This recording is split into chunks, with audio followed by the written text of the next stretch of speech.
To the naked eye, this might look like a giant snake, but it's someone's house. This crocodile, 8 people live inside. And this isn't actually a spaceship. It's home sweet home to someone. Out there are people who have burnt the rule book and who are building houses that are just fundamentally weird. This whole idea came to me like a vision. From homes that will surprise you. Here we have a little boy pooing. Everybody went, To homes that will inspire you. Maybe not everyone else will see it as a home. It is a home for me. I've scoured the globe to find out what is the world's weirdest home. Yeah, it's crazy. Even for Vegas, it's crazy. Obviously like dogs a lot. I'm architectural designer Charlie Luxton, and I'm going to show you 20 of the most bonkers houses anywhere on the planet. And as I'm counting down to number 1, you may discover that you never want to live in a normal house again. The rest of the planet around you seems much more primitive.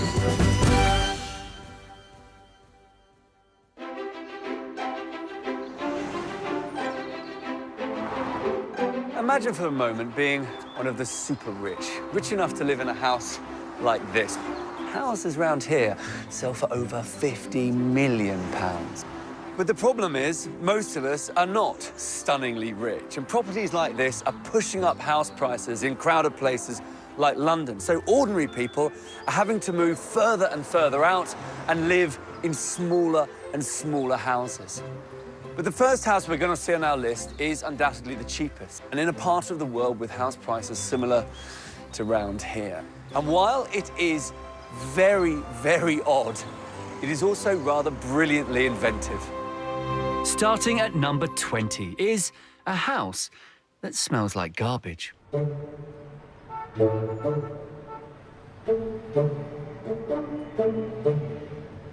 In the city that never sleeps, millionaires snoozing on feather pillows feel a world away from those in rather less glamorous digs.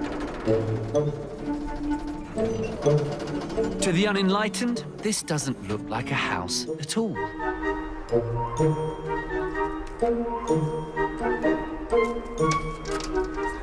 My name's Gregory Klain. I live in a dumpster in Brooklyn, New York. Greg's an artist. He's so successful, he lives in a dumpster, or as we might call it, a bin. The shower is located on the outside of the house because I can't stand on the inside of the house. Which gets looks, because when you're on the side of the street in Brooklyn, showering,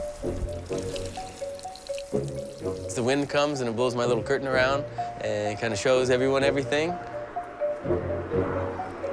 That's when people really stop and wonder, okay, this isn't just a dumpster, this is something else.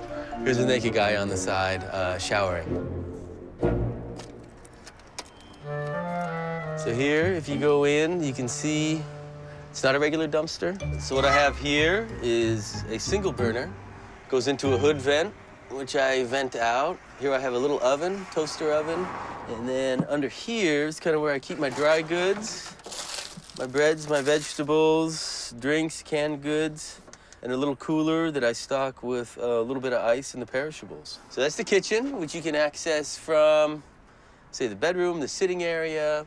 Here's the toilet. Now, this could be hooked up to a sewer system, or when you're out on the street like this, just a little septic tank, black water holding system to hold it, much like an RV or a boat would have. Greg's even got a roof garden. I welded these steps on so you can access the other layer.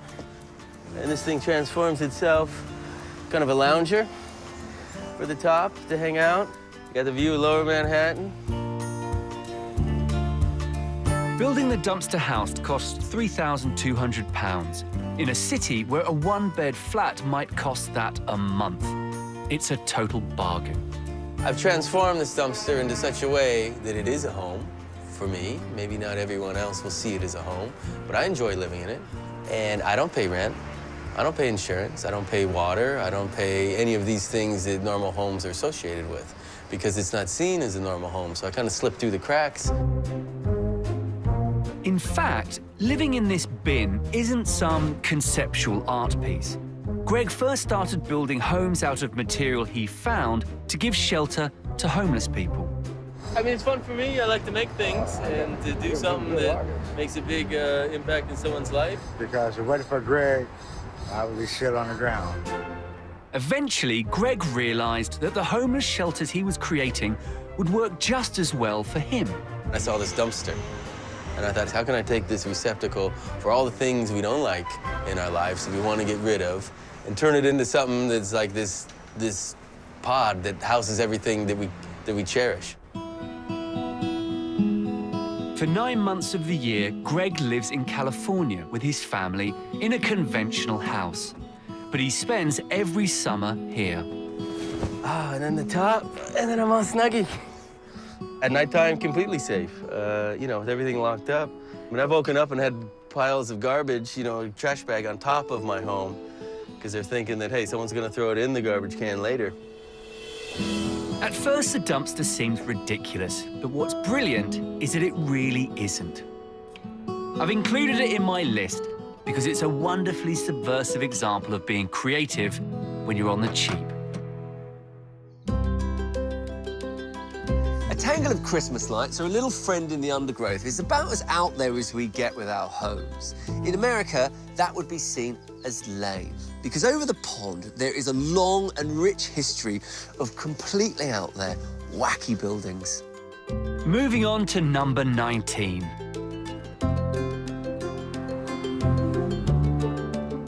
This close-knit farming community has the honor of having, oh yes, the world's biggest dog.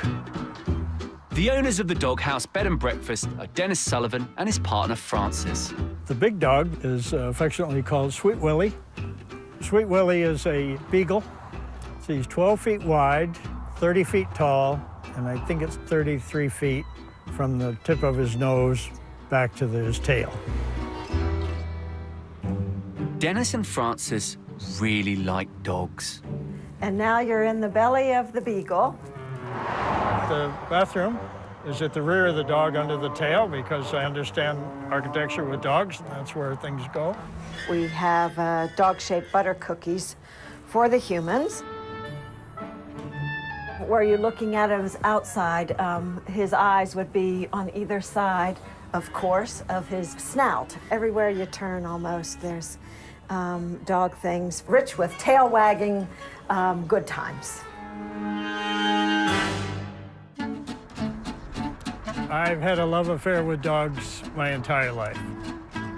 As well as having a dog-shaped house and driving a dog-shaped car, Dennis sells wood carvings. His specialty, dogs. Obviously like dogs a lot. Building your own beagle is easier than you think, should you fancy having a go. I did build it myself, yes. Just had a machine in and dug a hole and started. Hammer and nails and Hammer and screws nails and sheetrock and pounded paint. on thumb and paint. And there were no other dogs in the world of this size. And I was building it, the only one. Indeed it is, the world's only doghouse, which is why I wanted it at number 19.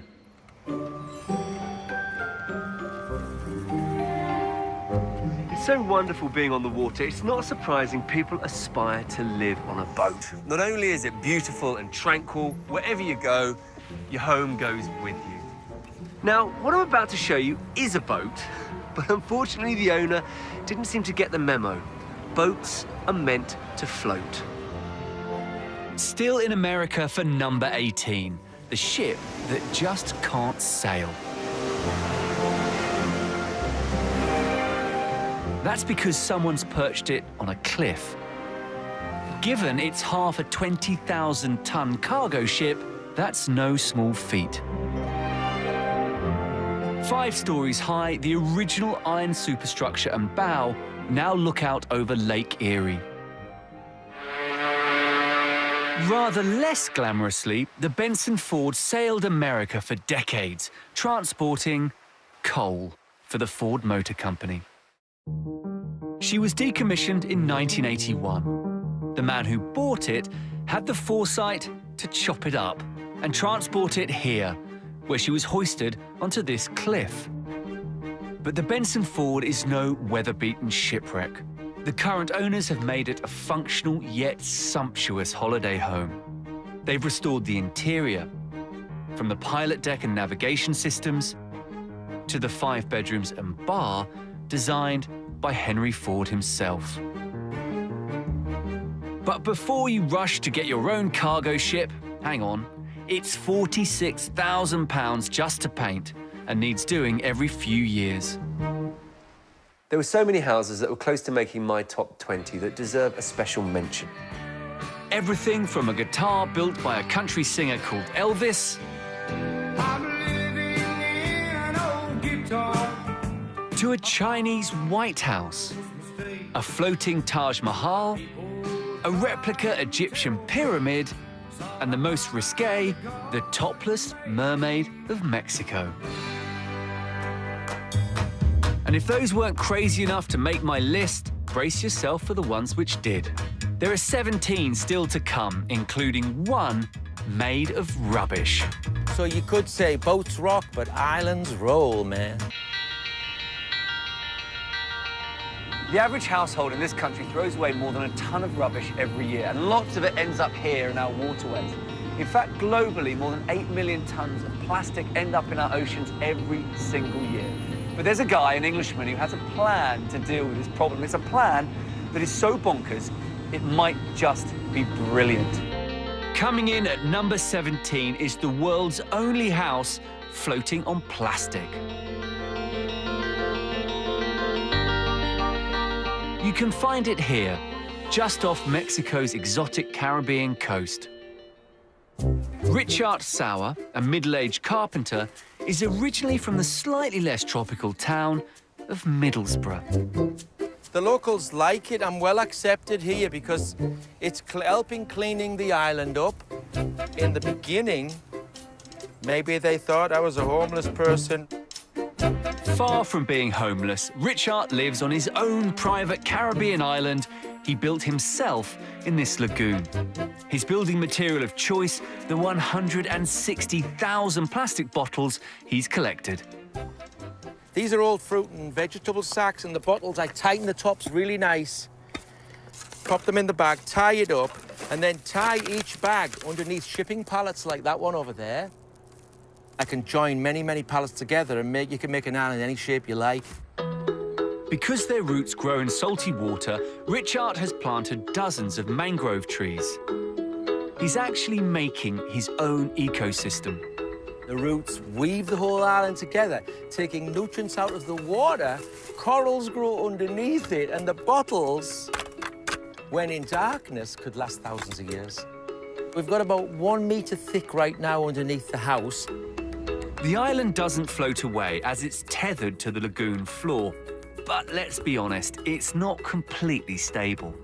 We can see the waves coming through here. And of course, you know, the bigger the waves and the more on the edge you are, the more it rocks. But it's a beautiful feeling, and especially in bed where it's not rocking so much. It actually doesn't rock, it rolls. It's a different feeling completely. So you could say boats rock, but islands roll, man. Groovy. In the middle of his island, Richard has built this 3-story bachelor pad. Downstairs, there's a bedroom, bathroom, study, and kitchen. Upstairs, there's a gym. And on the top floor, a yoga deck. I never need to take one morsel of trash off the island. It all goes in this wall. Check it out. And so I'm going for the most simple way to make a very beautiful, comfortable house. I would call this house a glorified tent. It's a far cry from a Middlesbrough semi. I came from a very working-class family. My dad worked for the gas board. Well, there was 8 children in our family. Not having everything so easy, it definitely can bring more appreciation to life. So actually, this whole idea to do floating islands came to me like a vision. I made a drawing in a journal that I had, It looked like an island of about 100 meters in diameter on the actual ocean, with a kind of dome dwelling in the middle, but with trees growing through the whole thing in spirals. It's a way of actually making a Garden of Eden on trash. Richard spent the last 7 years building his own recycled piece of paradise. But as a single man, he's had to make do with a romantic dinner for one. You get lonely here? What's that word? I've never heard that word before. I'm alone, and I would like to be in a really happy relationship. Having said that, I'm content and happy alone. I get visitors every day. I've got the internet. You know, no one to answer to. There's something really nice about that, you know.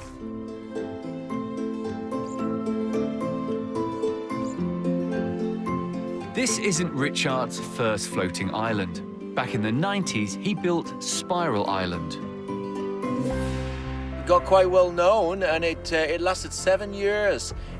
It was lush. It was not quite as big as this, but had bigger trees growing on it because the water was fresher. And it got washed onto the shore by a hurricane when I was trying to take it on the ocean. I took it out prematurely, basically. So you had your home washed away. What was... My whole home, garden and everything, apart from my dog and a bag of belongings, yeah. And then I slept in a tent on a beach with my dog for 2 years.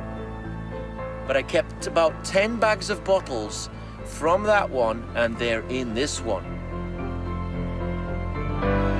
Once this island reaches maturity, Richard plans to make another attempt at braving the open ocean. This island broke into 4 pieces about 4 years ago. A small hurricane came, and I patched it together with plywood, and the roots heal it together. So it's like grafting on a limb. That's both pieces are living and they join together. I have a lot of determination because somebody's got to do this, and because I've already started it, I just keep going.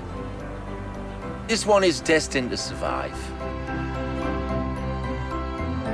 It is nuts that a bloke from England came halfway round the world to float on rubbish. But then again, Richard's only gone and grown his own island twice. That's just amazing.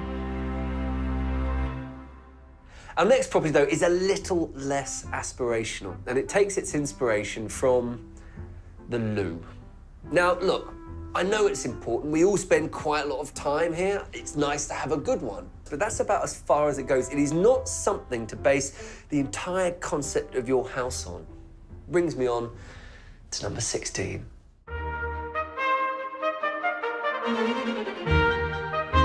Costing over £1 million. And finally crafted out of steel and glass. Yep, it's the world's only toilet house. It was the family home of the head of the World Toilet Association, Sim J. Duck, Mr. Toilet himself. Mr. Toilet built his toilet not as a dirty protest, but with a serious point, to raise awareness that 40% of the world can't access proper loos. The 3-bed, 3-toilet, 2-story house was a culmination of his lifelong obsession with lavatories, having been actually born in one. Hey! So we're at Mr. Toilet House. Guests were also invited, but rather than spending a penny, people had to make, well, a large deposit for the privilege. 어려운 나라를 돕기 위해서 한국 화장실 협회에다가 5만 불을 기부하신 분은 여기서 무료로 1박을 시켜드립니다 하는 것입니다. It's now a museum.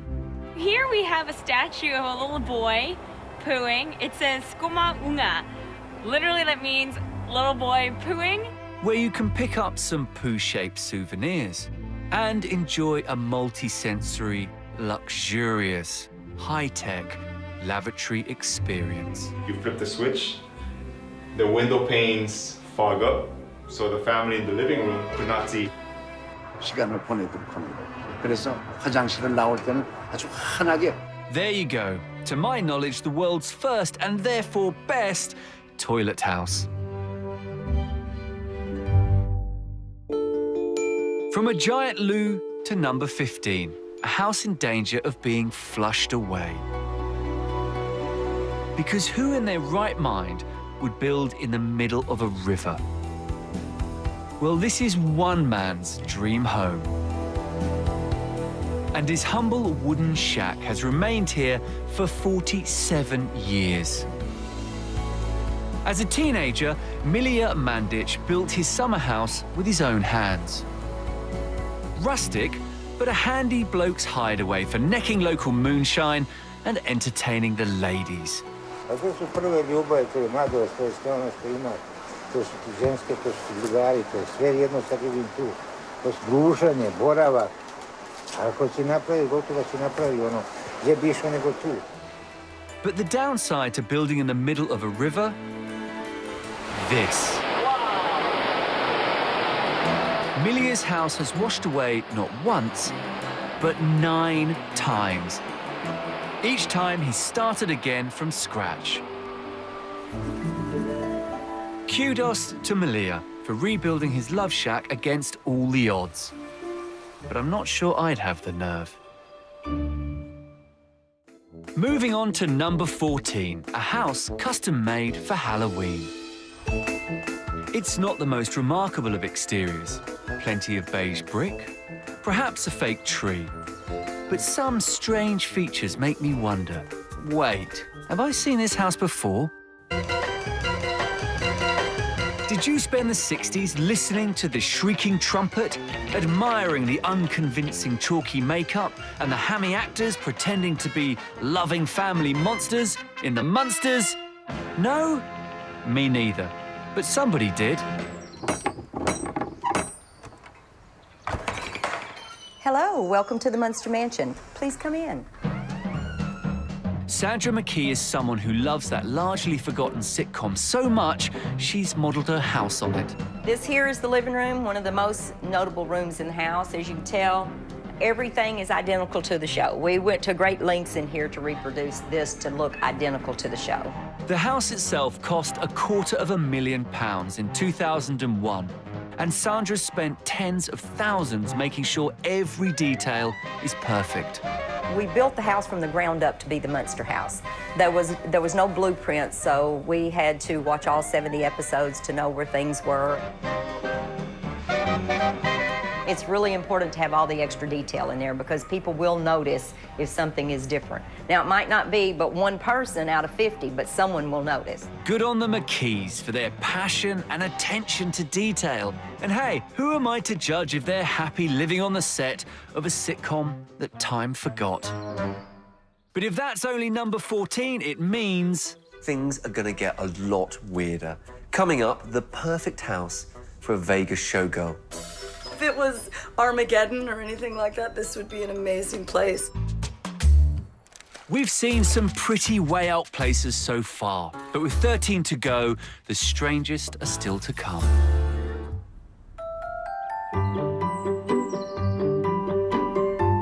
It's almost impossible to over-exaggerate the importance of natural daylight on architecture and houses. As the light moves through the sky, it changes the interior qualities of the colors and the way that you feel about a building. You understand what time of day it is, what time it is of the year, and that is crucial to any home. So what kind of person that isn't a goth or a vampire would want to live in a house that gets no sunlight at all? Number 13 is a mansion with no windows. Greetings from Las Vegas, the capital of weird, if ever there was one. But can a hotel shaped like an Egyptian pyramid be topped by a family home? Rest assured, this very average-looking property is the oddest place in town. It's scorching hot, and Mark Volker is throwing a 70s-themed barbecue for a coterie of Vegas showgirls. I've had people tell me that it is the world's weirdest pool party. This is not your average backyard playgirl pool party. because it's not a backyard. The sky, that's fake. The trees, rocks, grass, everything is fake. All of the plants are artificial, including the big trees here. So inside this palm tree is a steel I-beam that supports the roof. This is all actually happening way underground.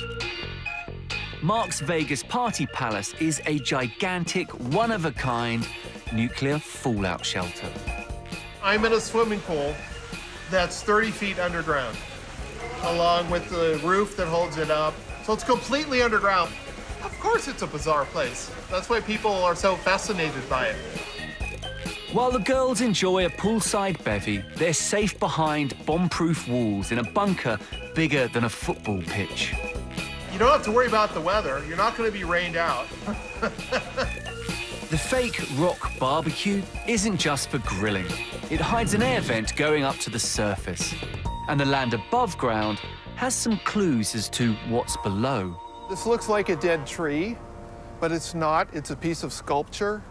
And it's really a chimney for the fireplace downstairs in the underground house. I'm sure many people walk past and don't know it's here. I think most people here in this area have heard of the underground house. Maybe they don't really know exactly where it is. To get to the party bunker, Mark and his guests travel from the surface all the way down the underground staircase. Veteran showgirl Carrie Byers is a bunker virgin. Oh my goodness. This is like over the top. It's some crazy party houses in Vegas, but this probably tops it for sure. A fake backyard and a fake front yard and fake skies and fake trees. Yeah, it's crazy. Even for Vegas, it's crazy.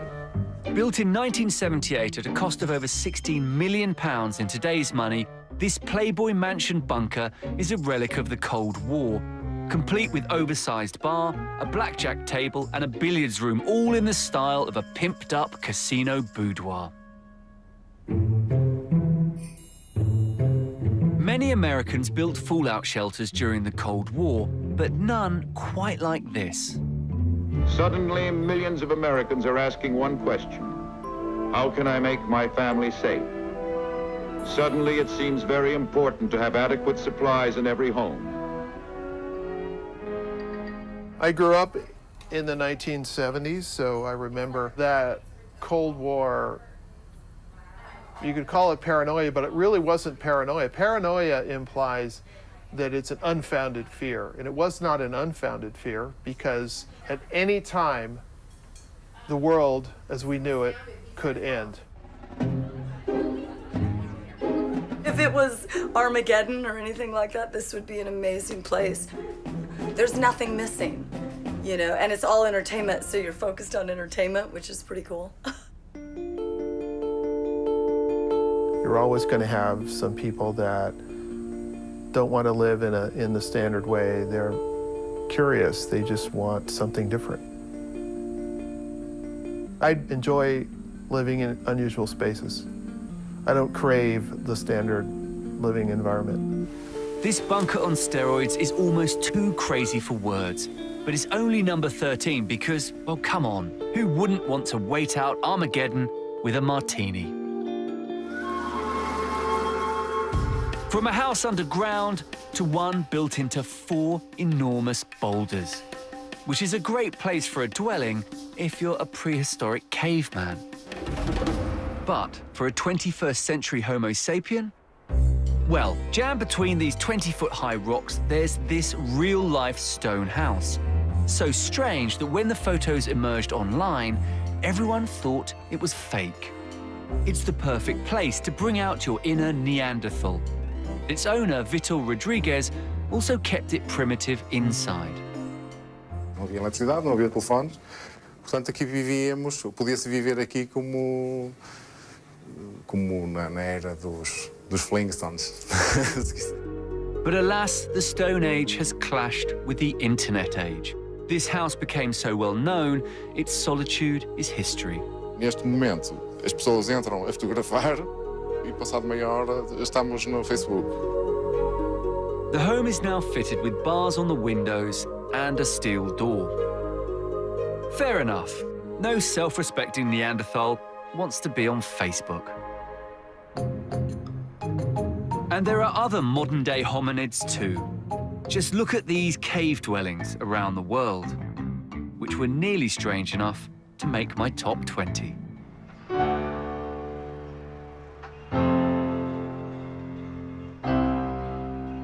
Look at that view. Imagine waking up with that view. Imagine living with that view. And what they've done to maximise the view is, well, they've put in these big windows. They've built on a corner and they've built up. This is on the 24th floor. Now, if I'm standing here and enjoying that beautiful view, let's say one day I get a bit bored of that view, what I can do is turn around and with my legs I can walk to this side of the room and to that view. Easy. But the owners of the next house we're going to see have taken a much more radical approach to solving this problem. And in order to see it, you've got to travel to the other side of the planet.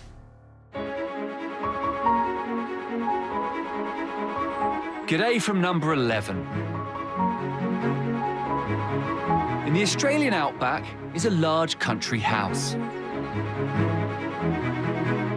It might be plain to look at, but the owners, Luke and Debbie Everingham, didn't spend 10 years developing and 3 years building just any home. Their house rotates. At the tortoise-like speed of 1/10 of a mile an hour, a full rotation takes 30 minutes. You can follow the sun, you can avoid the sun, you can chase a breeze. Every single room can have an infinitely variable view. It's basically like a massive merry-go-round. This house is pretty high-tech, so it can revolve 360 degrees. There are 32 wheels powered by electric motors. Now we're under the rotating house, and over in the centre is the main bearing. It's a 200-tonne, 1.5-metre diameter bearing, and that takes probably a bit more than half the weight of the house. Despite the heavy machinery, it costs just 50 pence a day to make the house rotate. Luke's patented design means the utility cables don't get tangled when the house turns. This is the epicentre, you could call it the engine room, and these are all the flexible cables and hoses, carefully arranged in a flexible loom so the house can turn 360 degrees one way and the other. Hats off for creativity, but I fear it's thumbs down for necessity. Coming up, we're into my top 10, and a house so radical it's been the target of drive-by shootings. Like you're entering a far more advanced planet, and then you realize you aren't. So far on my countdown, we've travelled the globe to see homes ranging from the ingenious and the frightening to the fantastically thrifty and the plain barking mad. But my top 10 are yet to come. This is a very contemporary home. It's got this interesting contrast where all the detail has been stripped back from the main structure, these beautiful, polished white plaster walls, yet contrasting with some real exuberant colour. 4-storey, rainbow-coloured spiral staircase. Why not? In the 60s, there were also challenging ideas of home in terms of fabrication, how things were made and what they were made from, the materials, plastics. It was about the space race and the future. But that only goes halfway to really describing the wonky genius that lies behind the next house we're going to see, a real 1960s classic. For number 10, we're off to outer space. Well, nearly. This is a Futuro house. Built before man went to the moon, it's the closest you'll get to living in a flying saucer. You're not in a time warp. The owner filmed this video diary in 2015 to give a glimpse of what it's like to live there. Greetings. I'm Dr. Barney Vincelette, and I have been living in a Futuro house since 1977. When you make the decision to live in a Futuro house, You might seem like you're entering a far more advanced planet, and then you realize you aren't. The rest of the planet around you seems much more primitive. Welcome to the interior of my Futuro house. Since this is a living model, adjustments to keep it up to date are quite appropriate. Carol, you want to say hello to the camera? Hello. Hi. The maths professor shares the Futuro with his wife, Carol. We have some shelving, and we have a semicircular couch. Next to the bedroom are various switches and indicator lights for operating the door from inside. Here we have the bathroom, complete with a toilet seat that glows in the dark.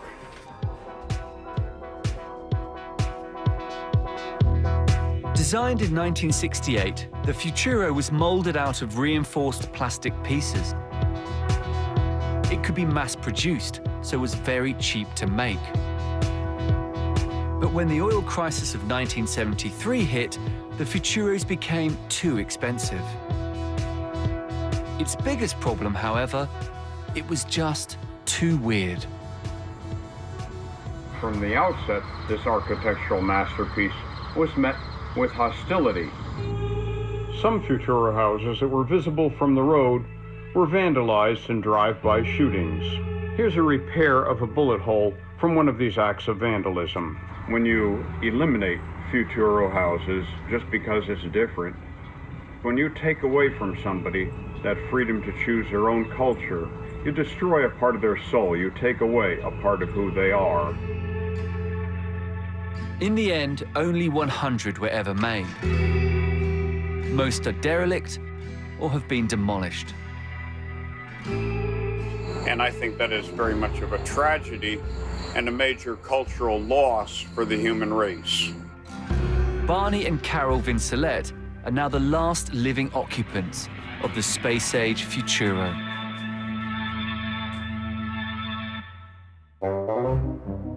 Not to worry. Later, I'll show you another house that could be from Mars. Vous voyez tous les couloirs, ce sont les artères, ce sont les voyous, ce sont les veines. Every now and again, we like to go a little bit crazy with our houses. In most cases, that might be a slightly loud feature wall. In the case of this house, it's a slide in the sitting room. But we are quite restrained architecture in this country, partly because we have such tight planning laws that don't really allow us to push the boundary of what's possible. But there are places on this planet where you can, where anything goes. And thank God, because it means I can show you this next home. Number 9 is here, in sprawling Mexico City, home to 21 million people.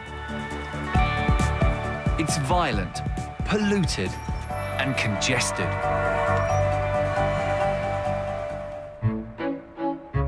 But not far away is an oasis where some lucky people have been swallowed whole by a giant snake. That's because this 130-meter-long iridescent serpent actually has 10 flats inside its body. It even has a tail and a mouth. The man responsible for this extraordinary reptile is Javier Senosian, Mexico's most eccentric architect. Es un espacio que fluye, la estructura es continua y por otro lado, pues también las formas libres relacionadas, como el nombre lo dice, orgánico, que es lo vivo, relacionadas con los animales o los vegetales. Yo pienso que la arquitectura generalmente es ortogonal o aburrida, pues viene por una costumbre, que desde que nacemos pasamos de caja en caja durante toda nuestra vida hasta que nos morimos, en que se nos coloca en otra caja. It really is a masterful, gravity-defying piece of design. Meditation teacher Patricia Castillo has lived here for 4 years. The snake's rent is a fraction of the cost of a London bedsit.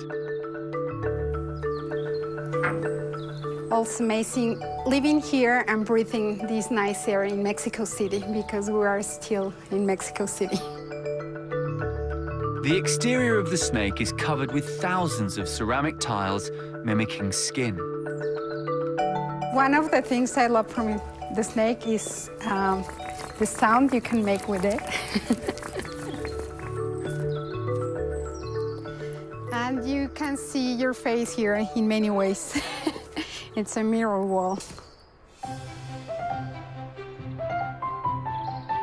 If only we could build houses this surreal in Britain. But the snake's not the only of Javier Senosian's creations to make it onto my list. Just down the very same road is number 8, where he's built a psychedelic shell house. The front wall is made up of 600 multicolored crystals. So the house looks like it's tripping on acid. Well, I think this house is very strange for regular people. Probably people believe we are the strange ones, and we are very special or different. Magali Mayorga is a Mexican soap star who's lived in the shell for 6 years. Here in Mexico, I think general people are very conservative. They like to live the same places as they were born, the same shapes of the house, like very stereotypized places. You know? And this is more free way of living. Everything is rounded, so many people said me, well, how can I do with my stuff? You can't hang a painting or something like that. No, it's like a different way of living. Deceptively big, the shell house has 3 bedrooms and even servants' quarters. The structure is earthquake-proof, as it's made out of one huge piece of sprayable cement. Javier Senosian's work is like no other, so he's the only person with 2 homes on my list. Less architecturally significant, but definitely more strange, is number 7's goose, a cooked goose, because the blueprint's the original owner's Sunday dinner. I cooked it, feathers, guts, and all. And then I picked it, plucked the feathers and all the meat and left the carcass all together. And that's the way the house was scaled, by the goose's carcass. It took us years to build it. They scaled the tail and the neck and the head and the beak. The windows are in the shape of an egg. And the American love affair with giant objects doesn't end here. I bet you can't guess what number 6 is. The shoe is a right foot shoe. You can see by the curvature of the walls and the ceiling. The shoe itself is 25 feet high, 48 feet long from heel to toe. The toe is the living room. Under the laces is the master bedroom. Built in 1948, for many years this boot was used as a luxurious honeymoon destination. The mastermind of the shoe house was, of course, a millionaire shoe salesman. He called himself Colonel Haynes, the Shoe Wizard. Well, as they say, there's no business like shoe business. Number 5 takes its unlikely inspiration from the most feared predator in all of Africa. You can't run from the world's only crocodile house. Cette maison, vous voyez, c'est mon grand frère qui a construit ça ensemble. Parce que nous sommes passionnés les animaux. Puis, le temps qu'on a construit, on n'a plus que 6 mois avec 8 mois pour faire. Bon, actuellement, ça y est là, c'est plus que 10 ans. Ça y est là. The concrete crocodile is pretty basic. C'est 2 personnes qui dorment dedans. Chaque chambre, 2 personnes. C'est 4 chambres qui sont dedans. Toure hopes the croc scares off other wild animals, but doesn't eat the locals. Non, les voisins, même, eux-mêmes, ils sont contents, ils sont fiers de ça. Même jusqu'à eux-mêmes, dit ça, les gens viennent regarder, ils sont fiers, ils sont étonnés. A reptilian house share is easily one of the most distinctive homes we have. But stick with me to see what special kind of crazy beats it to number one. Most of our houses are built according to some pretty straightforward rules, guidelines. The first is that walls are straight and upright. Corners are normally fairly square. Doors and windows of a certain size and shape. And there are good reasons for this. Well, the first is, well, gravity's one. It gets very expensive if you start trying to do things other than this because they're hard to draw and hard to build. But the next house on our list throws all of that in the bin. It is a masterclass in rule breaking and has to be one of my favourite on the list because it is a chaotic explosion of a house. And, by the way, by far the most expensive.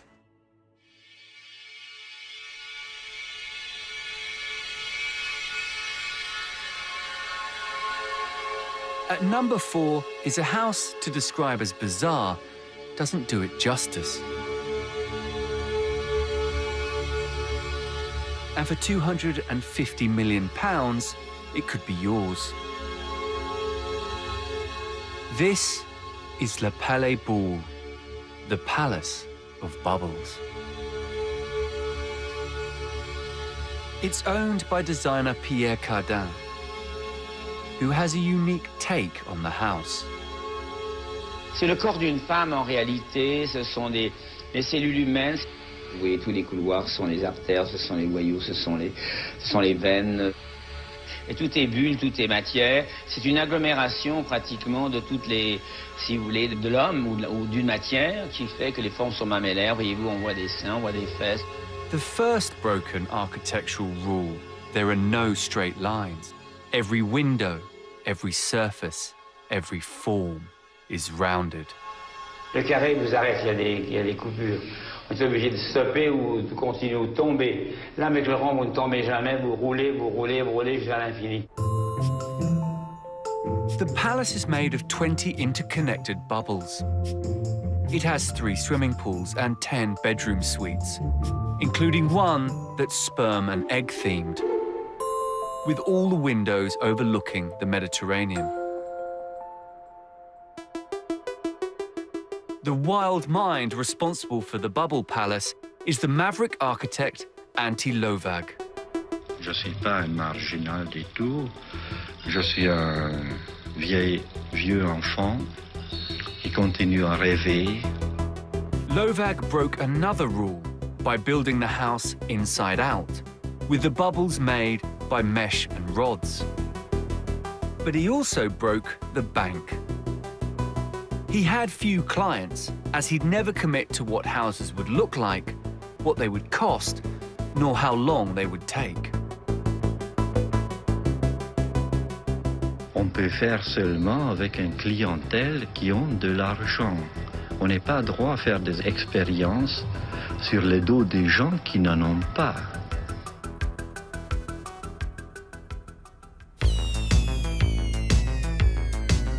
The Palais Boulle is a dramatic backdrop for a roll call of famous designers' catwalk shows. Keeping the palace fashion ready is hard work. The staff must keep everything perfect 24/7. Il ne faut pas trop abîmer parce que c'est une maison quand même qui est unique, qu'on ne trouve pas ailleurs. Les objets, là, c'est Monsieur Cardin qui les a posés. Donc, il faut respecter les endroits. Not that veteran gardener Stefano Bordet minds the work.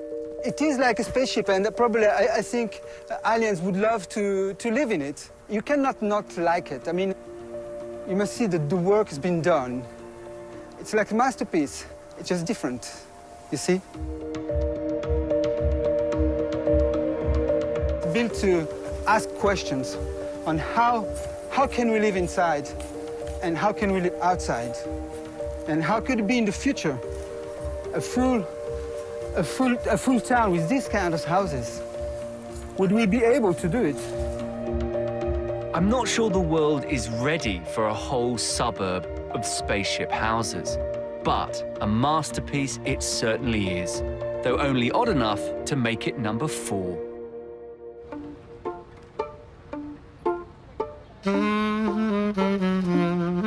Now, the observant among you will have noticed that this isn't a house. It's a folding bike. It's a really fantastic little bit of engineering. And I suppose what I'm interested in is how small could you make a house? I mean, a house has got a lot of functions. You need somewhere to sleep, somewhere to cook, somewhere to wash. And then there's all those other things about your stuff, about a feeling of security, a feeling of belonging. And I'm just thinking, how small could that be?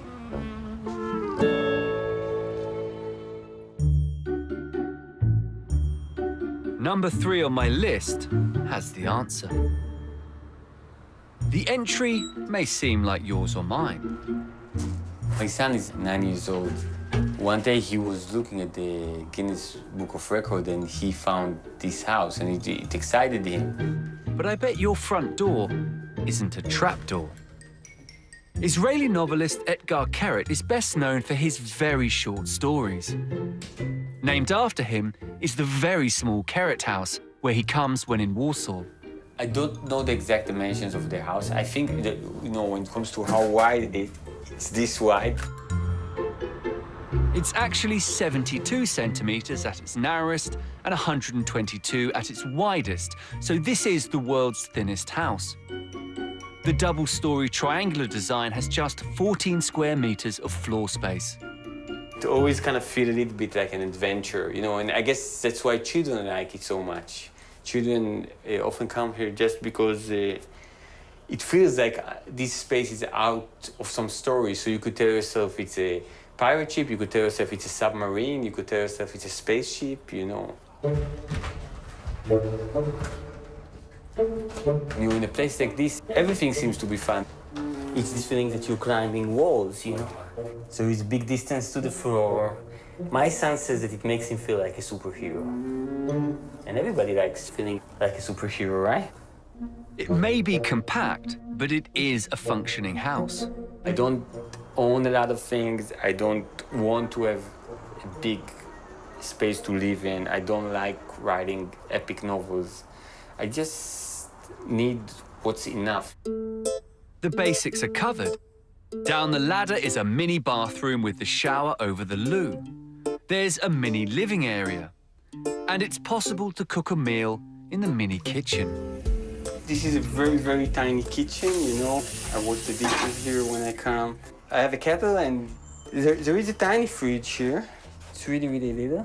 You can fit in it, basic things. You can fit in it milk, some cheese, soft drink, a bottle of champagne, if it's a small enough bottle of champagne. But there are downsides. It's not the best place, let's say, to be very drunk in. You can't really have a party here. You can't invite too many people here because the insurance company says that the floor could crash. And the tiny bed means this isn't the most romantic of spots.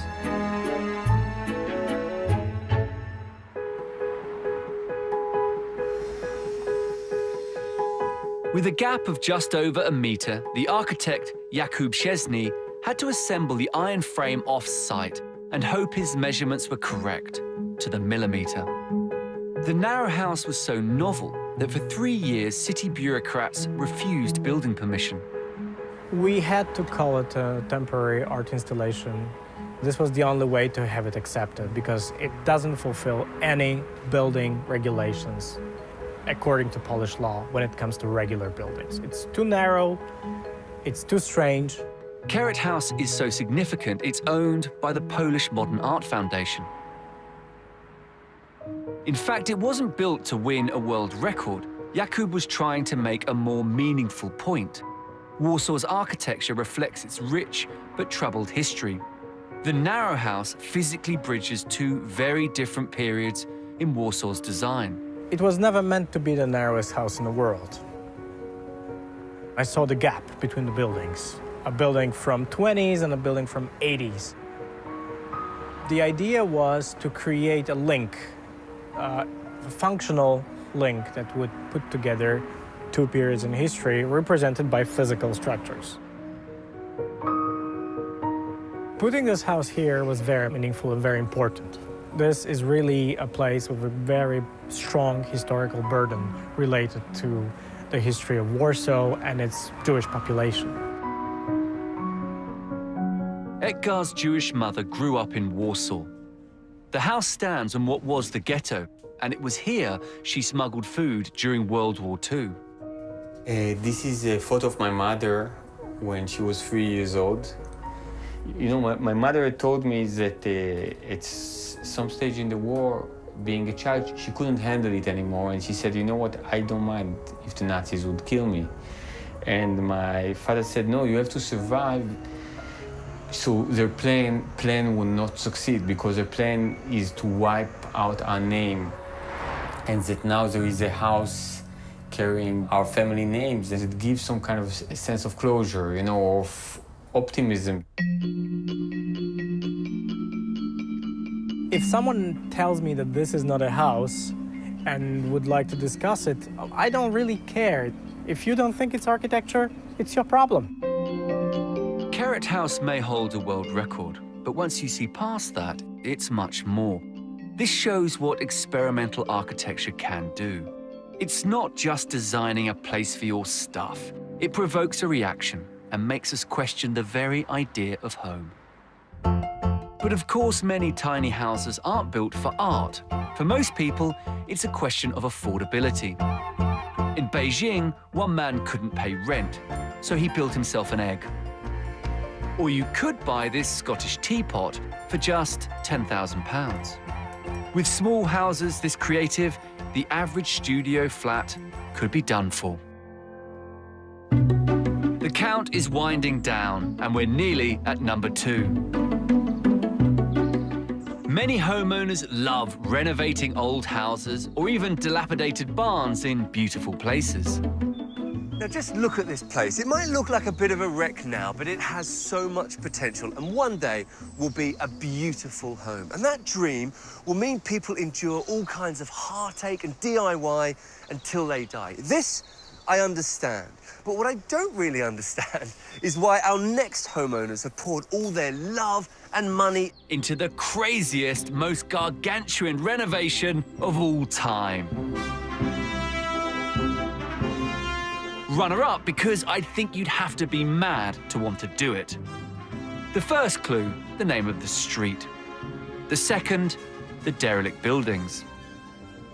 But it's not until you go deep underground that you really understand. I am Edward Payton, and I live in a nuclear missile base.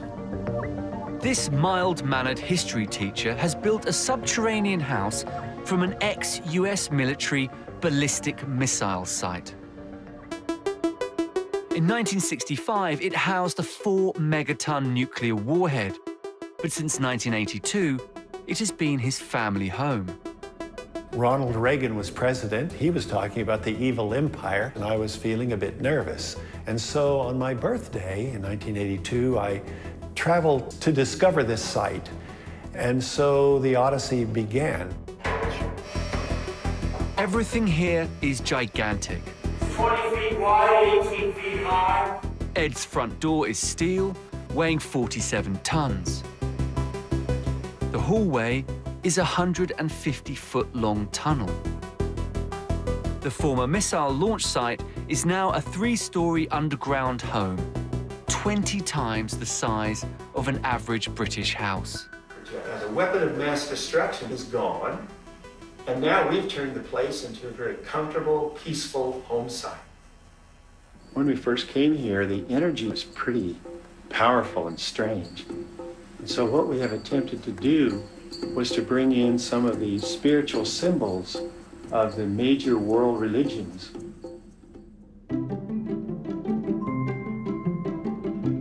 This used to be the Launch Control Center. There are now 4 bedrooms. This is our master bedroom.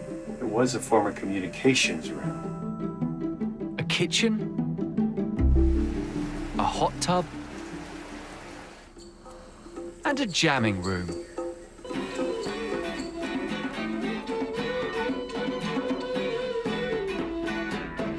Its origins may come from nuclear paranoia, but now they're making love, not war. Love is the only engine of survival.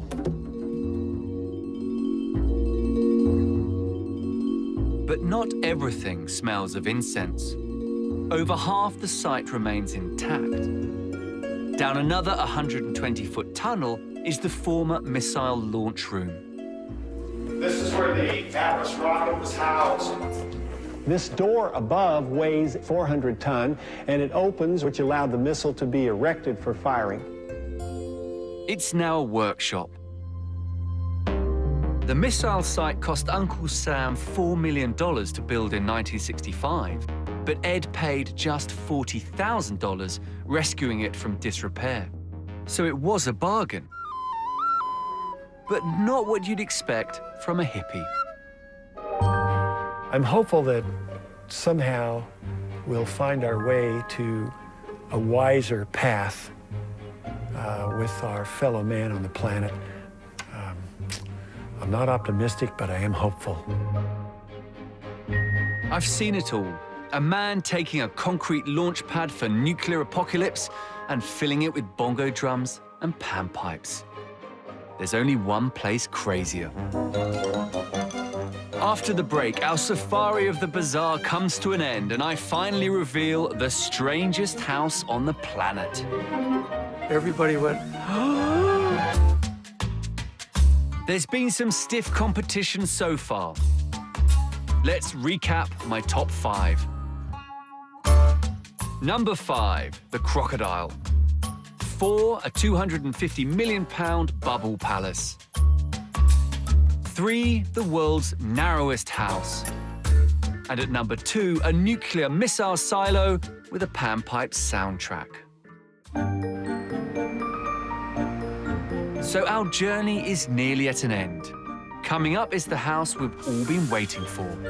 Now, this might look like a rather lovely cafe, and, well, clearly it is, but it is a cafe with a difference, because it used to be a men's toilet, as you can see from these lovely, very ornate urinals. And over here, look, you can see there's even the old cistern. It's incredibly creative. I suppose if you're standing here having a coffee, you could say it's very convenient. But we've been doing this kind of repurposing for thousands of years, for as long as we've had buildings. We've converted warehouses into loft apartments, buses into mobile homes, all driven by necessity. Really, the only limit, I suppose, is our creativity. Thank you. What I'm about to show you is repurposing on steroids. It is at an enormous scale. It is jaw-dropping, it is insane, and also an incredible piece of engineering. So, at number 1 is a place where we've all spent probably more time than we'd like, but only one person has been brave enough to make his home.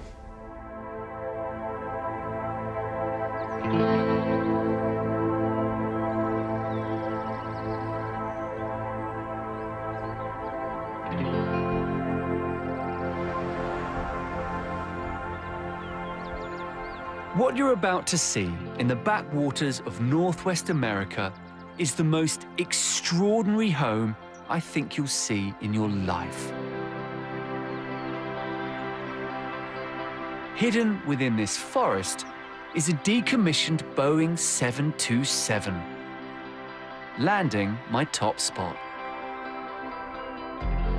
Welcome, everybody. Please ensure that your seat backs are in their fully upright position. Today, we'll be flying at an altitude of about 15 feet above ground level and at 0 miles per hour. Please enjoy your flight.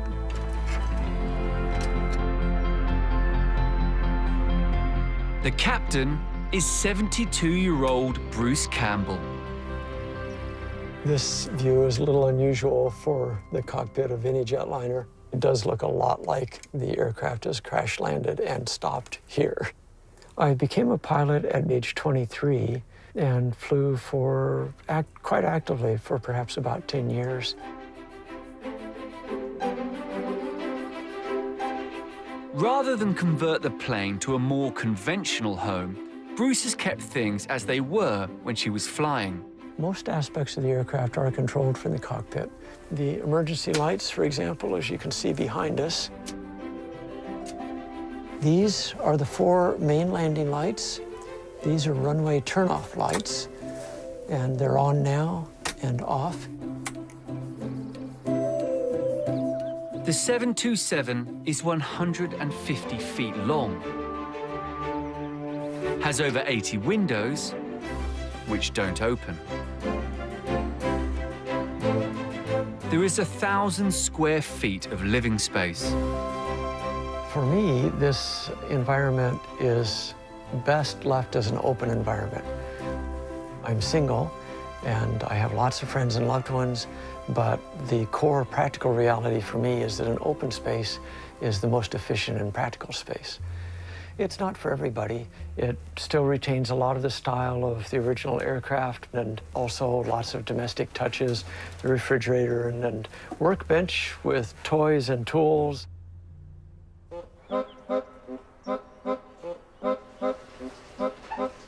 The life Bruce chooses to lead in his own private jet isn't exactly lavish. He uses the plane's original toilet and has jerry-rigged a shower. It is a bit of a minimalist style, simply as a practical matter. It's not that I have any aversion to a more complete shower or more luxurious digs, but there are simply more important things to do right now. And I'm about finished, so it's about time to get out. And if you would, give me just a moment of privacy so that you don't see quite all of the nuts and bolts of this operation. A project such as this, which involves a structure that one lives in, ends up becoming a marriage of sorts. The home adapts to the person, and the person adapts to the home. Bruce is such a purist, he hasn't created a bedroom, living room, or anywhere to eat. He only has a microwave. This is where I sleep, and it's where I eat, and I stare into my computer here, and just like the rest of humanity, or at least those of us who live in part of our lives in cyberspace. Life on board isn't easy.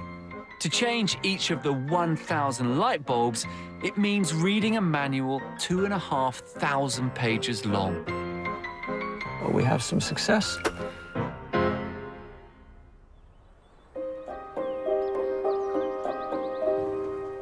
Bruce bought this land in his 20s and lived here in a trailer for 35 years while he saved up to buy his plane.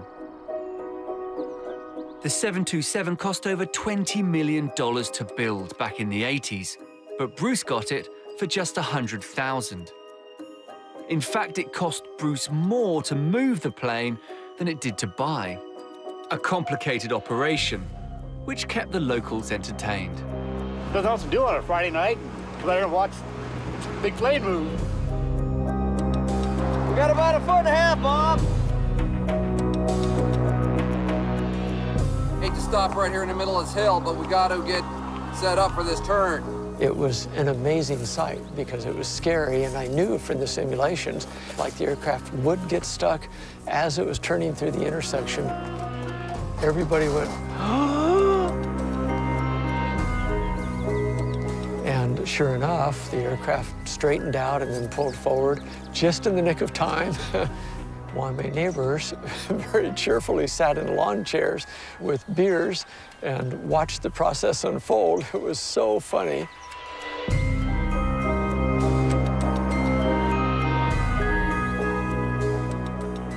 As bizarre as it seems, in many ways a plane makes sense as a home, especially here. Bruce's plot lies on a fault line. The plane can withstand almost anything. It's fire-resistant and totally sealed from the elements. It's exhilarating aerospace technology. There's really nothing like it. It may be finished flying, but it needn't be finished serving. Like many homeowners, Bruce dreams of upgrading to a bigger place.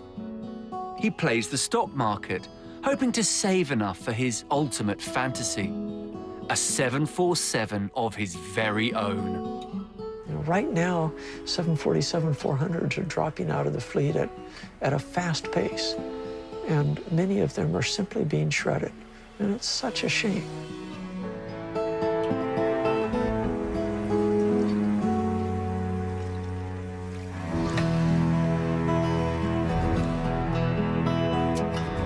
While you or I may find that getting off the plane is the best part of a journey, visionaries like Bruce can make us think again how everyday objects shouldn't be taken for granted.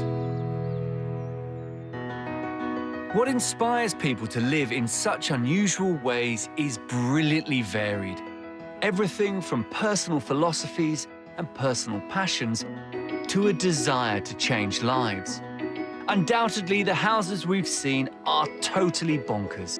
But there is real genius at work here, and I think we'd be very foolish not to try and learn from it. There are some really good lessons here, challenging the way in which we see houses. I think we've become very stuck and narrow-minded in what home is and what it could be. And these people are showing the way to an alternative home life. And I don't think that is weird at all. Well, Charlie's back to his regular gig, Building the Dream, this Tuesday night at 9 on More 4. Next tonight, trying to broker a combined effort between the CIA and the German intelligence agency in Homeland.